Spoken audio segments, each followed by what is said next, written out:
Live pictures of the President of the United States motorcade in Beijing. Welcome back. We are still joined by the former chair of the DNC, Donna Brazile. So, Donna, really quick, before I get your response to the clip we showed you before the break, when was the last time you talked to Bill and/or Hillary Clinton? I'm sorry, I didn't hear that.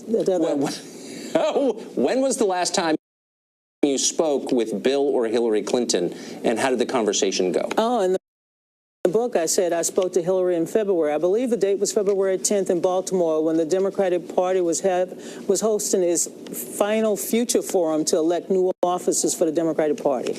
Right, but have you spoken to her? I mean, the reason I'm asking is every Democrat I know, the professional Democrats, from Jeff Zucker, all the way to Jen Palmieri and all the people you've worked with over or people you know, like, what's the response you're getting? Well, First of all, let me just say this. And last week, I reached out to as many Clinton staffers as possible to let them know that my book was finally coming out, excerpts. I didn't have to do that. I also flew down to Washington, D.C. to inform my colleagues at the DNC. Again, I didn't have to do that. Right. Look, I am a Democrat, a lifelong Democrat, and I hope they will do that.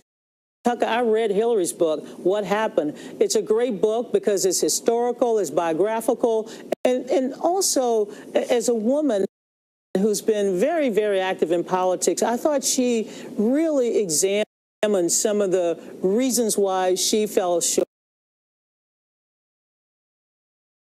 A stomach in my book, go write their own book. But I want to respond to that last clip that you that you showed me before the break. The one where the male Democrat dismissed your claims of having experienced sexism by saying you were crazy, something I thought we weren't allowed to do. First of all, my mother, when I was a little kid growing up, my mother used to say, it's not what they call you, it's what you answer to. You said, when they go low, you go high.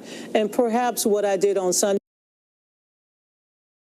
when I told some of my detractors to go to hell, and as you well know, some of my conservatives know that I have always had a quick tongue. I've told people in the past what I really feel.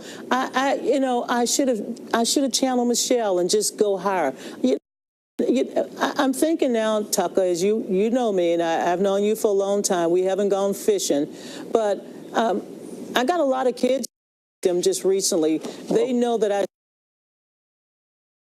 stand behind them. They're up at Harvard, they're at Georgetown, and I want them to know that I am still the same Donna that they've always known.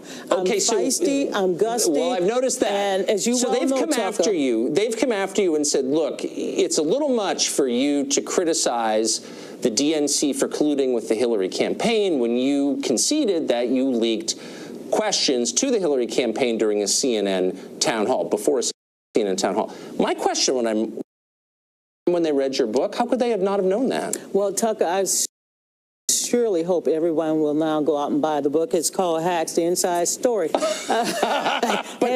on now, slow down, wait. There was a question there. Did nobody at CNN know that you did that? So you say, look, you apparently got them from... Oh, no, Tucker, you cannot put words in my mouth. I'm just I got on some lipstick from Fox, but that has not forced me to not stand my ground. I said in the book... No, but it's not your... Obviously, but did they know that you leaked these questions? Really simple question. You know, Tucker, I said last year... Sounds like they did. No, Tucker, don't try to put words in my mouth. I said last year that CNN never provided us with any questions. CNN never gave us anything in advance. But what I did say, and what I've said in the past, and what I said in this book, is that I, as an officer of the DNC, and I know WikiLeaks gave everybody, certain questions and certain emails, but as an officer in the DNC, I sought to expand the number of debates, and I wanted to make sure that we had diverse voices, and we. Give me one more second, and I know it's your show. I'm not trying to take over. But what I saw, you don't, Tucker, I know you too well. What I sought to do, Tucker, was to ensure that we had these issues the table, and I made sure that our candidates, I didn't want them blindsided. That's what I admitted to. That's what what WikiLeaks put out. That's the greatest spin I've ever heard. I didn't want them blindsided. Hey, that's so good. You should do this for a living. That is hilarious. Let me ask you a personal question. In the book, where you got to see the things I gave to Hillary. You never got a chance to see the things I gave to Bernie or Martin O'Malley. Well, and let me just totally happy. You bring those and I'll put them on the show anytime. In the book, though, I just want to ask you, this is a sincere personal question. You describe a number of occasions where you felt threatened personally, where you felt like you might be hurt by somebody, and you're not very specific about who might have hurt you, but it's clear that you were worried about it. Do you still feel that way? Are you worried? Are you getting threats? This was an unusual political campaign season last year. And at night when Donald Trump, and I wrote this, like, I am not going to hold any anger in my heart, but President Trump every night would go out there and say that Donna Brazile, and you know what? The moment he stopped talking, my emails, my Twitter, my phones, it got blown up. And yes, I got plenty of threats that were just, let me just say this, they were over the top. And Are you getting them now? Are you getting threats right now since the book has come out? Of course. When people see things that they disagree with, they don't just say, Donna, I don't like that. That gumbo is not the right kind. You're using andouille sausage, not the hot sausage. You know what they say? I must rather not have you or the gumbo.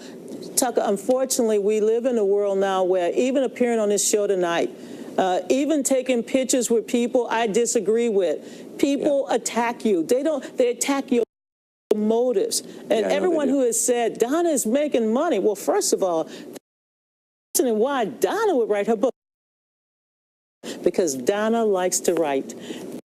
Please read the book. This is a great book, a wonderful gift. I believe Amazon has sold out of it, but I'm sure they're furiously restocking. You and I got to go fishing because I have a recipe that I think will make your tummy feel really good. Let me just say one last thing. Come back. I worked very hard to elect Hillary Clinton. We fell short, but next year, watch out. Next year is going to be a blue wave, Tucker. I hope you have me back on the show. Anytime. All Donna Brazile, ladies and gentlemen, thanks for joining us. Thank you, Tucker. So what is a Hillary? Former aide Chuck Schumer, and he joins us tonight. Carlson, thanks a lot for coming on. Anytime, Tucker. So look, despite, we just heard some explanations, not all of which were entirely clear, but the bottom line remains this. Donna Brazile called early that the campaign was ignoring the basic theme of the season, which was populist economics. Okay, she got that. Robbie Mook and the rest of the people in Brooklyn did not get that. They mistreated her, she said. They did not take her seriously because she was a woman. She said she experienced sexism in that campaign. I don't think that's something Democrats can brush off as ridiculous. And third, she says that Hillary Clinton actually really was sick, genuinely sick, and that someone... Those are not small things. No, they're not small things, but I will say in defense of the sexism charge, they treated a lot of people poorly, and it's probably why they're not president right now. There was a lot of grassroots activists that were very turned off by what was going on in Brooklyn, and that was a major flaw in the campaign. And as they do the autopsy of that campaign, that's one of the things that gets repeated over and over by people I know who are close to it. Right. I think that's an honest response, and I've heard that from a lot of people, but it elides over maybe the core irony here, which is that a campaign whose whole rationale was empowering women was treating at least one woman. Do you know what I mean? That's like PETA opening a butcher shop. It's weird. Yeah, I listened to the entire interview, and it was a great interview, and I don't think she really confirmed that it was sexism, but it definitely was. She was treated poorly. She was treated poorly by them, and I don't doubt that at all. In fact, look, there was this "I'm smarter than you, leave me alone" attitude from that campaign, which was part of their flaw. And Donna Brazile was right. They were ignoring the signs in the street because they were trusting those algorithms too much, and that's what happens when you do that. I guess you got to use both. You got to be in both places. No, I think that's right. And yet, rather than admit that, I mean, that's clearly true. Okay, it's clearly true. Right. And yet, rather than admit it, you're seeing this weird little cult around Hillary gather around and think of ways to rebut Donna Brazile's book. Basically, it's all defense. Let's attack her. Instead of just conceding, it was kind of a badly run campaign. Obviously, they lost. Why is that always their instinct? Let me just key on a word you said, little cult, because it is a very little cult at this point.